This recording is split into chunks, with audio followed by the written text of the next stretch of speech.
small shoe lay in the dust. Chains hung from the walls. A hidden door whispered of secrets no one should know. Someone had vanished here, trapped where no one could see. And the question burned in every shadow of this house: who had locked them in, and why? The first strange thing about the house was the sound. It began on their third night, just after 2 a.m. Amir woke up suddenly, his heart beating fast, though he didn't know why. At first, he thought he was dreaming, but then he heard it again, a slow, heavy thump from somewhere below the floor. A pause followed, then a soft dragging noise, like something being pulled across concrete. He sat up in bed, listening carefully. The room was dark and still. Beside him, Saba was asleep, breathing quietly.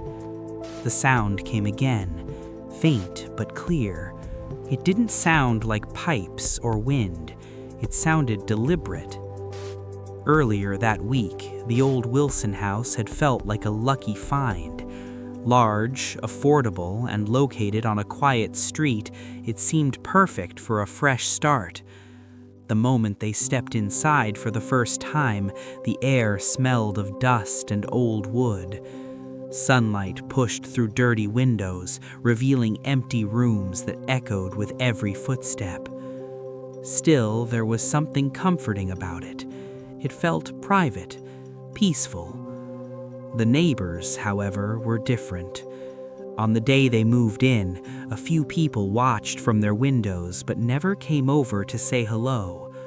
One elderly woman across the street stood outside for a long time, staring at the house with a strange expression. When Saba waved, the woman quickly turned and went back inside. Amir noticed but said nothing. The first 2 nights were normal. They unpacked boxes, cleaned the floors, and talked about how they would decorate each room. The house slowly began to feel like their own. Then the sounds started. Every night at exactly 2:13 a.m., a dull thump, then a slow, dragging noise, always coming from somewhere below them. Saba brushed it off. She said, "It's an old house, maybe rats or the pipes expanding." But Amir wasn't convinced. The timing was too exact, too regular.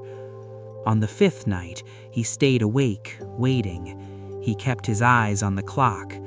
2:12. Silence filled the room. 2:13. Thump. This time it sounded closer, stronger, as if something had hit the floor directly beneath the living room. Amir quietly got out of bed and walked toward the hallway. The house felt colder than usual. Each step made the wooden floor creak loudly in the silence. He stopped in the middle of the living room and stood still, listening. Then he heard it again. Not a thump this time, a faint scraping sound coming from directly under his feet. The sound didn't stop when Amir moved. As he stood in the middle of the living room, frozen in place, the faint scraping beneath the floor continued for a few seconds, and then suddenly went silent. The quiet felt heavy, almost unnatural, like the house itself was holding its breath. Amir slowly stepped back, his eyes fixed on the ground, trying to understand what he had just heard. When morning came, the fear felt smaller. Sunlight filled the room, and everything looked normal again. The wooden floor, the plain walls, the carpet they had placed just days ago. Nothing seemed out of place. For a moment, Amir even wondered if he had imagined the whole thing. But as he walked across the living room, he noticed something strange. Near the corner, under the edge of the carpet, there was a spot where the air felt colder. Not just slightly cool, it was noticeably different. He stepped over it once, then again, testing it.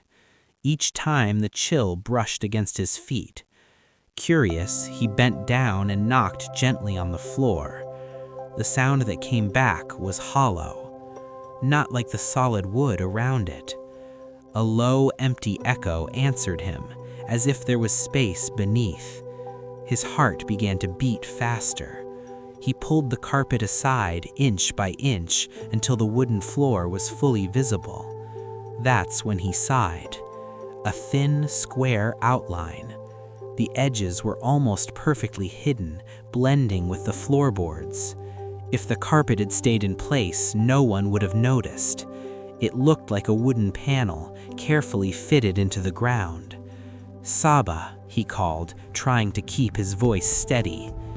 When she came in and saw what he had found, her expression slowly changed from confusion to unease. Together, they tried to lift the panel, but it didn't move at first. It was stuck, as if it hadn't been opened in years. Dust had gathered in the corners, sealing it tightly. After several attempts, it finally shifted. With a low creak, the panel lifted open. A wave of cold air rushed up from below, carrying a damp, earthy smell that made Saba cover her nose. They both stepped back without thinking. The air coming from beneath felt old and heavy, like it had been trapped for a long time. Under the panel was a narrow staircase leading into complete darkness. There was no light, no sound, just a deep black space waiting below. Amir leaned forward slightly, trying to see where the steps ended, but the darkness swallowed everything.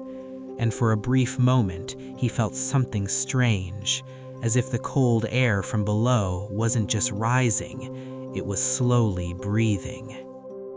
The first thing Amir noticed was the footprints. They were faint, almost hidden under a thin layer of dust, but they were there, fresh marks on the old wooden steps leading down into the darkness. His grip tightened around the flashlight as he stood at the top of the staircase, staring down. No one else had been in the house. No one else even knew about this hidden entrance. So who had walked down there? Saba stood behind him, her hand lightly holding his arm. "Maybe they're old," she whispered, though her voice didn't sound convinced. The air from below felt cold and damp, brushing against their skin like a warning. Amir took a deep breath and stepped onto the first stair. Each step creaked loudly under his weight. The sound echoed in the narrow space, making the silence feel even deeper. The flashlight shook slightly in his hand, its narrow gleam cutting through the darkness. The walls were rough and unfinished, and the smell of wet earth grew stronger as he went down. At the bottom, the beam of light slowly revealed a small concrete room. It was empty. No furniture, no windows, just bare walls and a hard floor covered in dust. But the place didn't feel abandoned. The footprints on the stairs continued across the ground, leading towards something in the far corner. A metal door. It stood alone against the wall, dark and heavy. A thick lock hung on the outside, rusted but still strong. Amir stepped closer, his heart beating faster with each step. The door was covered in deep scratch marks, long, uneven lines cut into the surface, as if someone had tried again and again to break free. He felt a chill run through his body. Saba slowly walked up beside him, her face pale as she looked at the marks. "Why would a door be locked from the outside?" she asked quietly. Amir didn't answer. He grabbed the old lock and pulled. It resisted at first, stuck from years of rust, but after a few hard tries, it snapped open with a sharp sound that echoed through the basement. For a moment, neither of them moved. Then, slowly, he pushed the metal door. It opened with a long, painful creak. The flashlight beam entered the small space inside. The room was even smaller than the basement. The walls were closer, the air heavier. Chains were fixed into the concrete, hanging loosely as if they had been left behind. And on the floor, in the corner, something rested quietly. Amir took a step closer and lowered the light. It was a small shoe, old, worn, and covered in dust, but it didn't look like it belonged to an adult. It looked like it belonged to a child. The shoe was small enough to fit in Amir's hand. It looked old, faded, and covered in a thin layer of dust, but it was still in good condition. A child's shoe, the kind someone would wear to school. Amir stared at it for a long moment, his chest tight, his mind struggling to understand how something like this could be hidden in a place like that. Saba's voice trembled as she spoke. "We need to ask the neighbors." By afternoon, the bright sunlight outside felt strange and distant, as if the world didn't know what they had just found beneath the house. Amir crossed the street and knocked on the door of the elderly man who lived directly opposite. The man opened the door slowly, his eyes cautious, as if he already knew why Amir was there. When Amir mentioned the basement, the man's face changed. The color drained from his cheeks, and his eyes shifted away for a moment. He stayed quiet, as though he was deciding whether to speak or not. Then he finally stepped aside and asked Amir to come in. They sat in a small, silent room. The old man took a deep breath before speaking, his voice low and careful. 15 years ago, he began, a little girl lived in that house. Her name was Mehak. She was around 8 years old, friendly, always playing outside, the kind of child everyone in the street knew. Then one night, she vanished without a single trace. Her parents said she was in her room when they went to sleep, but by morning, she was gone. The police searched the house again and again. They checked every room, every corner, every cupboard. Nothing. No broken windows, no signs of a struggle, no clues. It was as if she had simply disappeared. As the man spoke, Amir felt a growing weight in his chest. The image of the small shoe in the basement kept returning to his mind. He told the old man what they had discovered, the hidden stairs, the metal door, the chains. The room went completely silent. The old man slowly looked up, his eyes filled with something close to fear. There was never any basement. At least, no one ever knew about one. That night, the police arrived. They searched the hidden room carefully, moving through the dust and concrete with serious, focused expressions. One of the officers noticed something strange along the far wall. A section of concrete looked different, slightly uneven. They began breaking it open. Piece by piece, the wall cracked apart. And then one of them stopped. Inside the narrow space behind it, something white and fragile lay hidden in the darkness. Bones. The discovery of the bones sent a chill through the entire town. News crews arrived, flashing cameras and microphones suddenly filling the quiet street. Amir and Saba stood behind the police tape, staring at the hidden basement that had suddenly become a crime scene. The air felt heavier than ever, thick with questions and unsaid horrors. As the forensic team worked, they uncovered more than just bones. Among the fragments, a small, rusted locket emerged, partially covered in dirt and dust.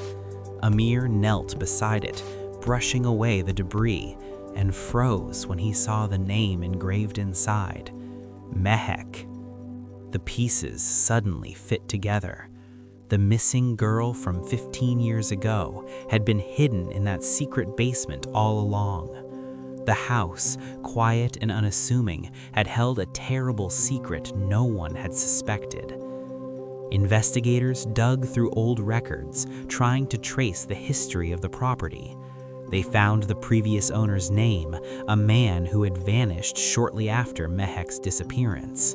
He had been listed as the house's official owner for years, but had mysteriously left town, leaving no forwarding address. Even stranger, taxes on the house had been paid regularly in his name, as if someone, or something, was keeping the property alive. Questions piled on questions. Why had the man left? Why had no one checked the basement before? And most terrifying of all, how had the girl survived, even for a moment, in such a hidden, sealed space? The house was quiet, seemingly ordinary, yet beneath it had been a prison of unimaginable horror. That night, Amir and Saba returned to the house. The street was silent, the darkness pressing in against the walls like a living thing. They stepped into the living room, the floor creaking under their weight. Even after everything, a sense of unease lingered. The hidden basement had been opened, the evidence removed, and yet the air still felt cold and heavy, carrying the memory of what had been hidden for so long. Then, just as the clock struck 2:13 a.m., a faint knock echoed from below. Amir froze. Saba's eyes widened. It was soft, almost deliberate. They glanced at each other, heartbeats loud in the quiet room. The basement was empty. The chains were gone. The concrete walls remained, hollowed out by what had been discovered. But the knock came again, faint and deliberate, echoing from somewhere beneath the floor. And for a single, terrifying moment, they realized the house might not have finished revealing its secrets.